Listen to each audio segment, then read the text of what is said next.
Hey, good morning. This is going to be part two of me reading the book Stolen Identity, which is written by John F. Kennedy Jr. Now, before I start reading, I have to talk for a minute. So, for people that just showed up here, based upon hopefully the algorithms of me just sticking the title and the name, will get tossed in other searches. So, you come upon this, I'm just this random person decided to read his book on my channel. And you can go directly to his website or his YouTube channel and bypass all this and just go straight away to his YouTube channel. He's online at least once a week. He's got the back like over a year. He's been out since 2023 with his stories. So you can go to his YouTube channel, which okay, here's what he says to do also. And also he's asking all of us to share his story. So that's part of why I'm doing it, because there's permission to do it. And he's asking for that. So he says, like, if you go to a Google search and type in The Real John F. Kennedy Jr., that's his website, or just type in John F. Kennedy Jr. on Google, you'll see the one the public thinks is him. But I went on a brave search and did it, and it brought up this John F. Kennedy Jr., so the stuff has been rigged to, not... so anyway, fill up the algorithms he's asking also. And you can just go buy the book I'm reading on Amazon. It's there. There's a couple other sources. And if you go to his website, you can order it there. And a few other things. And he's out. He's straight up out. He lives in Bullhead City, Arizona. And he makes no secret about it. So, yeah, so then you don't have to listen to my version of it. Now, the reason I'm not... Okay, I don't know how to edit thumbnails on making videos, and so if I put my camera on the cover of his book, it will show his face, and then I could, as small of a channel as I am, I could get messed with if that's there, So I'm just not going to do any visuals unless I get to the part of the book where there's some photographs, but just go to his website, it's all there, and you can go talk to him right now, whether you believe him or not. He loves, he'll open up a chat. He loves talking to people that think he's full of shit, so he's great. And you could just go join the party, because this is, it's, we all think well, anyway, but what I really want to say about me reading this is that, I realized this morning really big what my main purpose is on earth, which is to help other people tell their stories. That's the main thing. So I've told a few of my personal dramas on this channel just to sort of provide a background, but sometimes I start going overboard and starting to want to talk about this, that, and the other where there's no permission. So permission's real important if somebody wants help, in whatever way. And so, and another another thing, just to get personal about it, is that it's very satisfying for me to help people like John, especially, and the line of work I was in, helping a lot of survivors who couldn't talk or write a book or go online or anything, because the so-called damage was too much for them to deal with the situation like some of us are able to. So I've helped those people, and part of it is to sort of part of a healing thing, because I wasn't able to.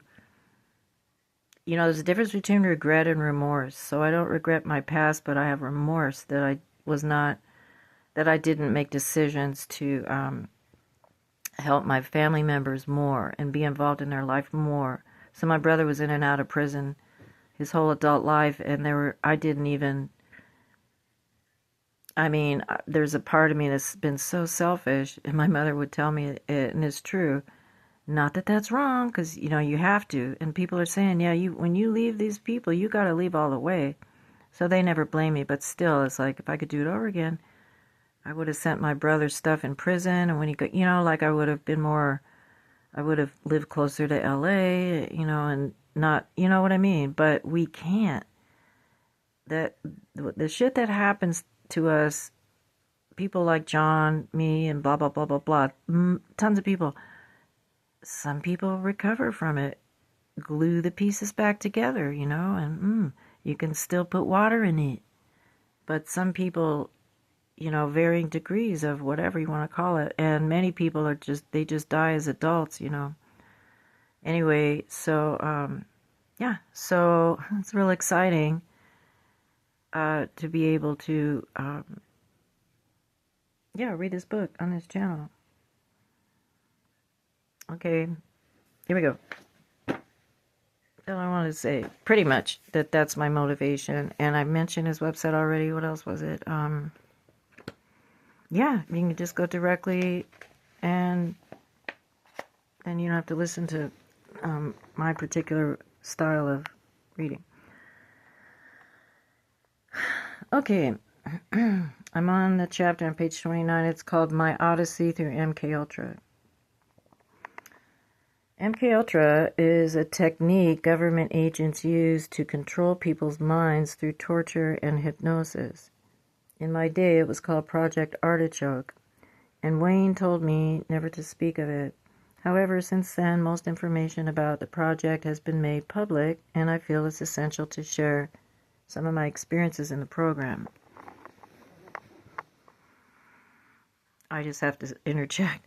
Whether you believe this is him or not does not really matter, because it's the topics.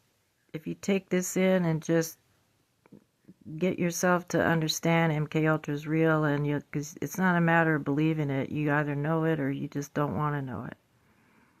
So it doesn't matter if you think this guy isn't the real JFK. It doesn't matter. It's the details of the story that, in my opinion, the public need to digest as real, because then the rest of it will fall into place. Just to grok the fact that these it's just go watch 1940 gangster movies and stuff about, these mafias and stuff like that. That's exactly how it is. We've been raised on these kinds of criminal organizations, and we've been watching them on TV forever.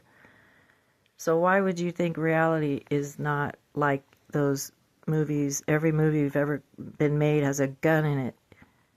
Anyway, just saying. Okay, sorry. To the best of my understanding, the chip I received at the military base in Pennsylvania serves two purposes.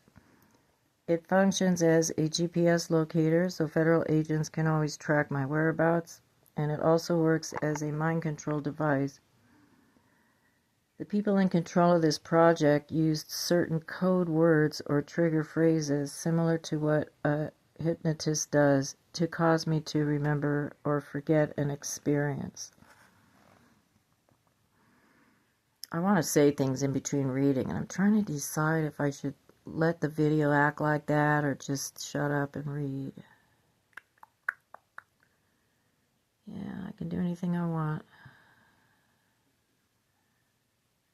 Because, I've told, all right, let me just say, okay, I just read that sentence. What does that remind me of? One day, long ago, the phone rang, and I answered it, and I heard those numbers. A female electronic voice was saying, 35, 7, 18, right. Well, I knew this was in the 90s. I knew back then what that was, and I slammed the phone down. And I tried to stay alert and aware in the day. Anyway, okay, sorry.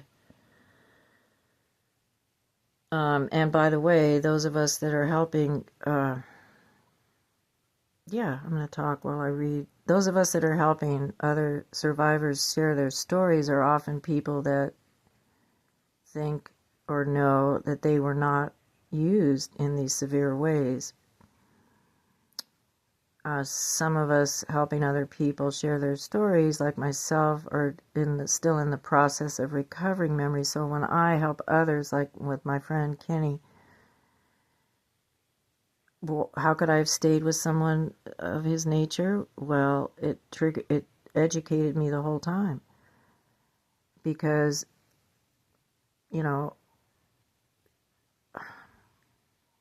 some of us just minimize our history at this time in favor of just helping other people catch up to the factual history that's happening right now or whatever. And I feel compelled not to go off so much into SSP territory, which it's gonna end up there anyway. I get excited about people on the ground, actually, like John here. It's just this is the earth-based part. This is who you're looking at. So the next, yeah, I'm making this video. I hope it's frustrating for people that I'm not reading, because that might make you want to go get the book yourself, or just get out of this channel and go straight to his. Okay. As a mind control device, the chip worked because after I went to sleep, some signal was sent via a remote control.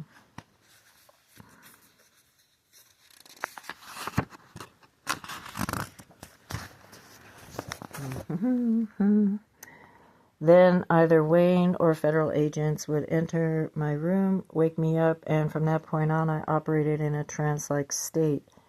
It's difficult to explain what it feels like to be in this state, except to say it's like being partially asleep, yet still conscious and awake. During this period, anyone who might speak or interact with me would have no idea that I was under. Muy importante. That's the thing that you learn to recognize in other people. Like you're talking to them and you can learn to tell. Well, anyway, to me, okay, that's a simplified way of describing alters. It almost doesn't matter how many or who the alters are, but you can tell when, like I could tell when my friend, he switched all the time from 1 minute to the next even. And yet there was a part of his my friend's personality that when he was sort of back to his, I really felt he had a regular raw self that was present before the child abuse began. And well, anyway, you know what I'm saying. Okay. I am gonna upload this and frustrate the fuck out of you listening so that you'll go directly to hear his, or you'll order the book yourself. So I can't help it. This is great. Okay. I love this having your own channel. It's really a fun experiment. I can be a total idiot if I want. Okay, mostly I don't remember being taken. And I'm not saying this to insult what I'm reading, with all due respect, of course. Oh my God, what an honor. That's why I'm reading the book. Come on, I'm excited. What a freaking honor. Okay, mostly I don't remember being taken except once when I was conscious in a car and an agent who was driving said, "You need to start paying attention to where we're going. Look at the street sign. Notice where we are." He spoke as if this were one of our many conversations, driving God knows where in the middle of the night. But that's the only time I remember speaking to him. Most of the time Wayne took me places, and I can recall being there and what happened. But I have no idea what our location was or how we got there. When Wayne wanted me to remember, he probably used the trigger phrases I'd been programmed with before putting me back to bed. It's possible that I lived entire weeks or even months in an MK-altered state without anyone knowing. I believe I was under MK control most of the time I spent in New York, attending school, and living with Jackie. I have very few memories of being there, but thousands of photographs attest to my life in New York as a child, attending St. David's and later the college at school. The first time I noticed something strange was going on was when a friend came over when I was at the Quigley's and said, "Where have you been?" I looked at him confused and said, "What do you mean, where have I been? I was just over at your house yesterday." He narrowed his eyes at me and said, "What the hell are you talking about? That was 2 weeks ago." Another time I ran across a schoolmate and he said, "What were the ambulance and sheriff doing over at your house yesterday?" I said, "What are you talking about? There was no ambulance or police." His jaw dropped and he said, "You really don't remember? There were police and an ambulance. It was a big deal." But I didn't understand what he was talking about. I could have sworn I was home that day. I remember some things, but I know there are plenty more that I don't. I found that the best time to try and remember is when I'm relaxed, almost like I'm almost to fall asleep. I did that once and started counting all the murders I'd witnessed while under MK Ultra. I got up to 80, and then I realized I was counting the same ones over again.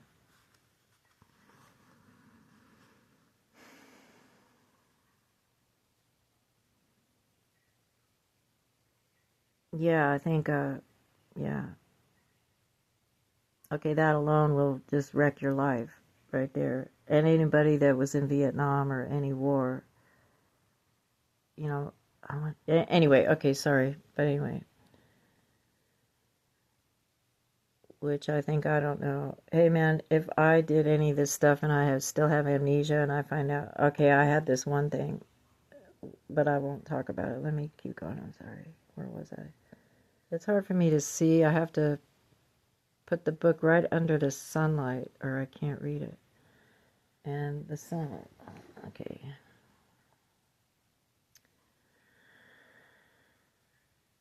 Okay, sometimes with MK Ultra, what you're witnessing is so horrific that you wake up from the trance state. I remember being locked in a bathroom with a dead body in the bathtub. My abductors wouldn't let me out until I chopped the body into small pieces. Another time they were torturing someone in a 55-gallon drum of water. At least I believe it was water. Something about it horrified me and I started to wake up and fight them. They grabbed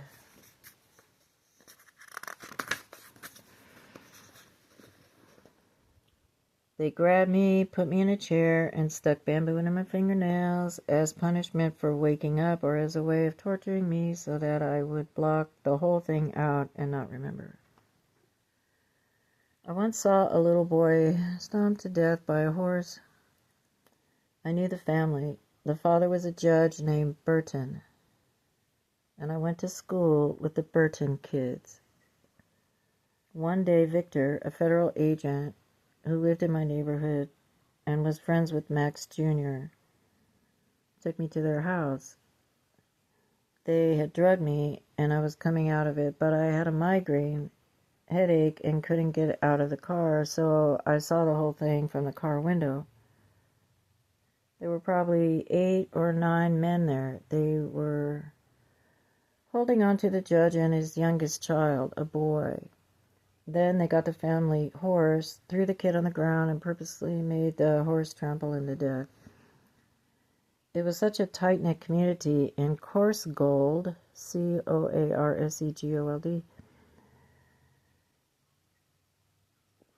which I have to say, my fantasy I've been rambling on for years is, where are the buses of SWAT teams that go out into the country all at once to these locations and just fucking take all these people out? I mean, busloads of SWAT teams. Where are they? Okay, sorry. Okay, anyway. It was such a tight-knit community in Coarsegold that I knew one of the guys who did it and his wife and daughter. The papers wrote the whole thing up like the boy was killed in an accident with his horse, but it was murder. Probably in retribution for a count ruling or as a threat for an upcoming trial. Make the ruling in our favor or we'll kill someone else from your family. Here's a fantasy I have. Okay.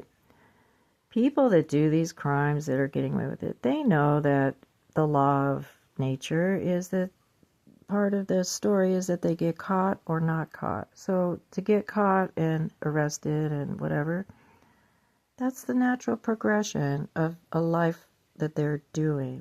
Never feel bad that all these people, can you imagine the real estate? That if all these criminal individuals are just picked up all at once, they'll leave behind like all this wealth, and who gets to move into it? Us, yeah, you know what I mean? That, I mean, really, and not, I mean, it just seems like the day has to come little by little. Even if, I want to talk, okay, let me keep going, sorry. But I mean, because enough people have named names and places that at the right moment you got to do what you call that thing? Dragnet. Remember Dragnet? The show? Okay. MK Ultra involves a lot of torture. Torture makes you forget and it fractures your mind. People talk about waterboarding, which I think happened to me because when you're 11 and all your life you swim freely in the ocean, you dive, everything, and all of a sudden your 11th year comes and you can't go and dive in a pool anymore because water goes up your nose and you don't know how to breathe to keep it, so you stop diving at the age of 11 in the water. So that's where I have amnesia. But anyway, okay. I hate to make it about me. I'm working off a lot of guilt. Survivor's guilt is what people call it. Wow, it's the first time I thought of that. No wonder I can't talk about myself very much in a big way, because my story is nothing compared to everybody that died in this. Oh, survivor's guilt. Okay, well, I like this kind of guilt. This will make me do this. Okay, sorry. People talk about waterboarding, but that's child's play compared to the stuff our government has. I remember being put in a contraption that looked like the cockpit of an airplane. I don't know where I was, possibly Guantanamo. They've got some crazy shit going on at Guantanamo. But that's him saying that in parentheses. But they lowered the plexiglass hood over me, and initially I heard a sequence of numbers, something like 3, 8, 4, 6, 1, 2. Then I got slammed with the most excruciating pain I ever felt. I couldn't stop screaming, and all the while a mechanical voice was repeating the same sequence of numbers. When it stopped, I was so exhausted from screaming at the top of my lungs that I collapsed. Someone lifted the lid, and despite being relieved it was over, I was unable to move or get up. That experience happened when I was a kid, but I experienced something similar in my 20s. They placed me in a soundproof room, and an ear-piercing noise filled the space. It was so loud I thought I would go deaf. I screamed, covered my ears, and sank to my knees. Around the same age, I woke up thinking I had a crazy dream about making cement. In the quote-unquote dream, the people I was with had just killed a woman, and my job was to mix cement in a cement mixer so that they could bury her in a basement. And you guys thought only the cartels that are not American do this, right? Okay, anyway. The thing with cement is it gets your hands really chapped. The next day I woke up in my truck and looked at my hands. They were all chapped with cement residue, and my shirt smelled like kerosene. So it hadn't been a dream, but the surreal nature of these experiences often blurs the line between reality and a nightmare.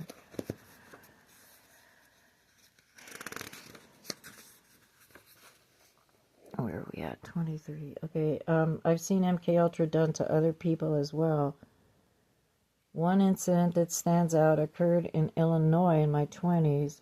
A guy from one of the families tried to run me over in his Corvette. He was considered a bad seed within the mafia, so they got him under MK and put him in his car. We drove down the road and passed a rest stop with trucks neatly lined up in a parking area. Before we got out of the car, Wayne leaned over to the guy and said, "Here's what you're going to do, buddy. You're going to go 150 miles an hour down the side of the road and don't stop. Just keep going." So the guy sped down the side of the road at 150 miles an hour and ended up decapitating beneath the first massive truck parked there. I have to admit that one didn't hurt my feelings too badly.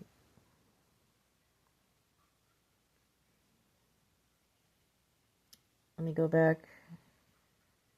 So Wayne said that to him, you're going to go 150 miles. So that's the end of this chapter, and once again I'm going to interject little bits of why I'm just these parallels. When I read John's story, another one just popped up here with my friend Kenny's story. His name is Ken Izdebski, by the way. I finally said it out loud. He was born Horst Izdebski, Horst Heinrich Izdebski. His American name that turned out to be his military name is Kenneth Horst Izdebski. And his artist name is Seven. Anyone listening to this who knows me, I just said his name. His brother's listening and all those guys, I just said his name. So anyone that's following my videos, from now on when I say Kenny, he had 3 names. They were conscious names, and that was enough, you know. There was Horsty, that was his little boy's, you know, but I called him either Seven or Kenny and sometimes Horst, but to other people, you know what I mean? I'm talking about this person in my life who's got basically 3 names that get used at different times.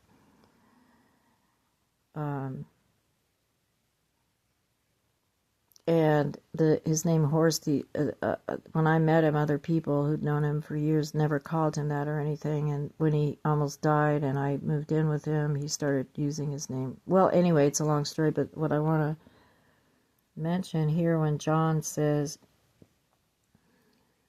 when Wayne leaned over to the guy and said, here's what you're going to do, buddy. You're going to go 150 miles an hour. What happened with Seven, with Ken at the time, was in 1983, and I'm just popping this random guy for those of you just listening. He was in a car with 4 friends and just got off work, and this was in Massachusetts, and he put the gas pedal on, what did he say, it was 120, on a freeway exit, and ran into a tree, and his teeth are in that tree trunk. I saw a newspaper article about that tree. He was ejected from the vehicle. His best friend in the front seat. Now, he was about, how old was he? In his 20s. He was back from Vietnam and other things. But when he crashed, his body got ejected from the car and landed on the freeway where they were driving onto, and a semi-truck came by and popped his body up again to where it actually went up in the air and came down hanging off a chain link fence off the side of the freeway next to a place of business. It looked like a big sack of potatoes had been left hung on the thing. His body had just gone through that literally, and I know that's true because I saw the article. So that what happened when the police showed up at the crashed car, they didn't see the driver. That's because he wasn't in the car at all. He bounced onto the freeway and then and they didn't find his body hanging there till daylight the next morning. And this was 1983. This is my friend I'm talking about that died 2 years ago. This is just part of his story. So after that, so he went in the hospital. He was, the semi-truck ran over the middle part of his body, broke his spine, everything. He spent 8 months in a coma while his body was put back together. And it was put back together courtesy of Senator Jack and Kenny's family, who they had money in their family, but his mother was kind of like a secretary to Senator Jack. Can't remember his last name, but in the late 70s, 80s Massachusetts, you can see who that was. He made sure in Kenny's case that his body was reconstructed. He was given his spine was severed and all that, so he was given a Harrington rod. It was the first one, he said. Dr. Harrington also worked as Zechariah Sitchin. There's actually a photo of Dr. Harrington and Sitchin working together on something else, but Dr. Harrington invented the Harrington rod. And they tried it on Kenny's body. And Harrington died right after that surgery, so his follow-up care through the VA, and I'm pretty sure that's where he was always at, his follow-up care was not by Harrington himself, but the Harrington rod sure did work because he was able to keep his body upright at all. Otherwise, he would have had to spend his. He came out of the. Okay, so he was in a coma for 8 months, and then he came out of it. It took him a year to learn how to talk and function, and then he was paralyzed from, like, paraplegic. So from the waist down, he was paralyzed, but he came back with, anyway, it's a long story, but I just want to mention that about the attempt to off himself in that accident with he crashed so hard into the tree that his teeth got lodged there, believe it or not. And many, many, many times this man, even on my watch with him, he tried to kill himself or, take his life out. And it just didn't work. It didn't work. Many times in the hospital, in the VA, when I was with him, he flatlined and came straight back. And the way he died 2 years ago is so sad. He had got himself a van, and I might as well say it in this video. Just, again, go to John. This isn't about John. This is therapy for me to use my channel to talk about Kenny, because I've been wanting to do a whole... Stuart Swerdlow said, write a book about him, and I'm, like, overwhelmed with the project, but it would serve a purpose. But until then, if I don't... Because I'm going to make a video with pictures of his paintings and stuff, because till he died, he was terrified to talk, and he had already spoken out too much during his life. And right now, if his brother's tracking me, which he probably is, they don't want me to talk because it's Jesuit stuff. And there's really nothing much I can say that isn't known, except for the things I can say that aren't known. But the stuff I say right today about him is just a relief for me to share it, but just to say that I advocated so much for him during the time I was with him too, because he couldn't, when I lived with him, we tried to whip out the fucking tape recorder, and he wanted to share his story, but there were reasons why he just felt it wasn't worth it. And when you're disabled and you can't get in and out of bed, you're totally preoccupied with your body problems. So he was in and out of the VA hospital year after year after year after this accident. But oh yeah, so I'm telling about him because of his big connections with big people too. And he was the one that also rode with the Hells Angels for a while too. And I might have met him when I was 12 and he was 15 in Hollywood too. So that's why all this interests me, and my, people are involved. Everybody's involved in this shit one way or the other, even if nothing happened to you and you had a great family.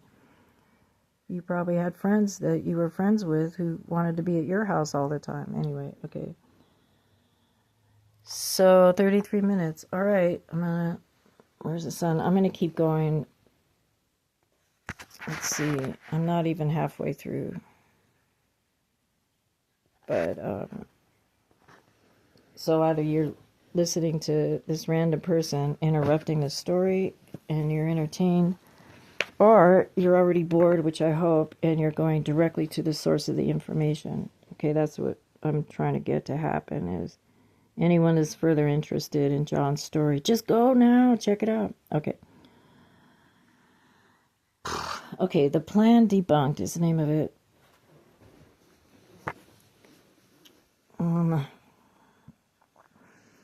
Okay, Wayne often took me while I was under MK Ultra to witness certain events, and although I didn't understand why then, I knew he wanted me to remember these moments and understand the true nature of specific individuals. I believe it was all meant for this time in 2023 because these experiences hold relevance today. You see, he wrote this in 2023, folks. It might sound unbelievable, but Illuminati families plan decades ahead, and their plans involve thwarting the awakening of humanity, which was meant to happen now in the 21st century. The Illuminati, therefore, orchestrated a false awakening called simply Q. No, I'm not going to talk about my experience with Q. I'm going to just read. Okay. Family members had to silence me to ensure the awakening was steered in their favor. They were desperate to do so, even though their future-looking technology told them their goals were unwinnable. What can I tell you? They are insane, but they did everything to prevent my information from coming out.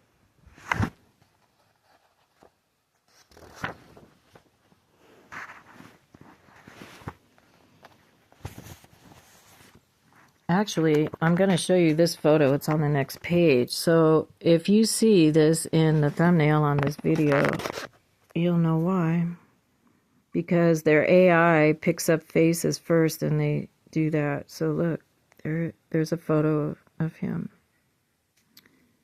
Cool. Okay.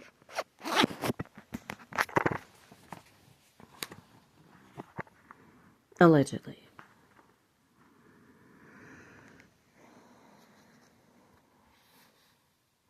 Okay, some tried to block my story by keeping me on the run and in poverty, or else by trying to kill me, but they failed.